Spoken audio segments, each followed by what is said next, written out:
You paid good money for a Brazilian wax expecting silky smooth skin. Then 3 days later you're staring at red bumps.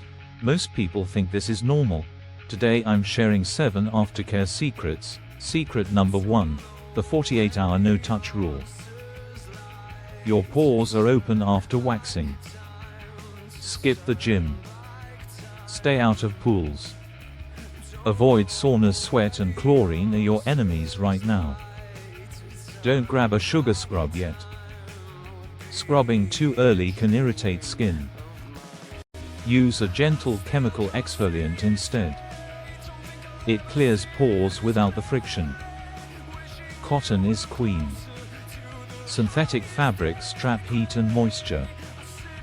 Wear loose 100% cotton for 48 hours. Your skin is thirsty, but heavy body butters can block the hair's path. Use an oil-free, fragrance-free moisturizer. Simple is better for fresh wax results.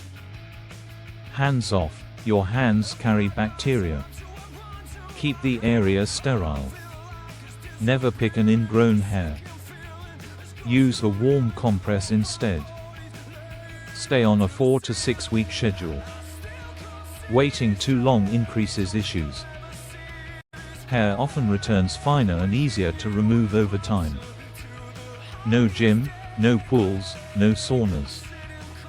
Chemical exfoliants, cotton, oil-free moisturizer. Don't touch, never pick, stay consistent. Which of these secrets was new to you? I'm replying to the pinned one. Watch my 7 Things Nobody Tells You Before Your First Brazilian Wax guide right here.